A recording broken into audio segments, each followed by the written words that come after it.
गौरी दे बड़ नीक अहाँ के भाग, तीन लोक के मालिक छथि जे, तीन लोक के मालिक छथि जे, सेहो छथि अहाँ के सोहाग।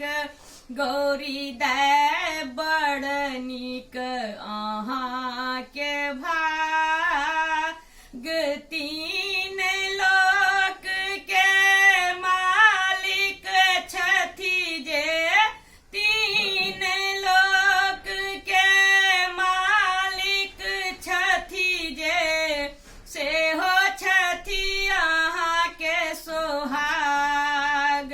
गौरी दे बड़ नीक अहाँ के भाग, भूत प्रेत सब टहल करत जे बसहा, कुइद कुइद नाचे है गौरी दे, भूत प्रेत सब टहल करत जे बसहा, कुइद कुइद नाच।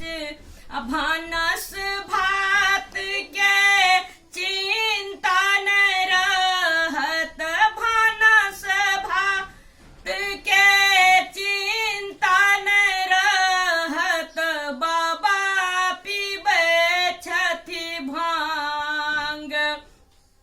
गौरी दे बड़ नीक अहाँ के भाग, भूत प्रेत सब टहल करत जे बसहा, कुइद कुइद नाचे है गौरी दे, भूत प्रेत सब टहल करत जे बसहा, कुइद कुइद नाच।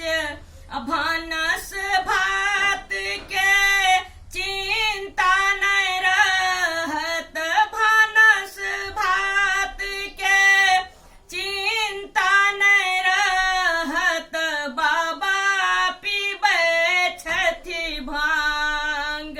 गौरी दे बड़ नीक अहाँ के भाग, तीन लोक के मालिक छथि जे, तीन लोक के मालिक छथि जे, सेहो छथि अहाँ के सोहाग। गौरी दे बड़ नीक अहाँ के भाग, जटा सो जिनका गंगा बहे, छैन माथा पर चमकैन चान है गौरी दे, जटा से जिनका गंगा बहे, छैन माथा पर चमकैन चान। वह त्रिलोकी त्रिभुवन पति छथि, वह त्रिलोकी त्रिभुवन पति छथि, गला में विषधर नाग। गौरी दे बड़ नीक अहाँ के भाग, तीन लोक के मालिक छथि जे, तीन लोक के मालिक छथि जे, सेहो छथि अहाँ के सोहाग।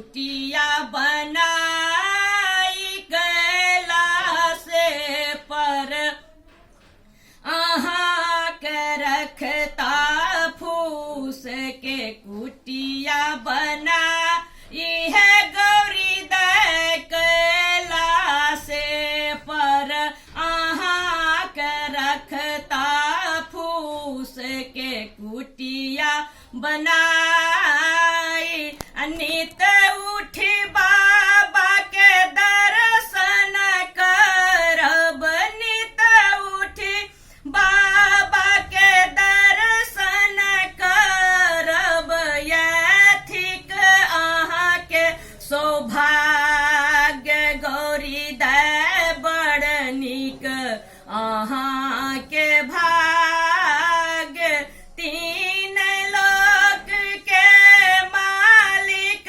छथि जे तीन लोक के मालिक छथि जे सेहो छथि अहाँ के सोहाग गौरी दे बड़ नीक अहाँ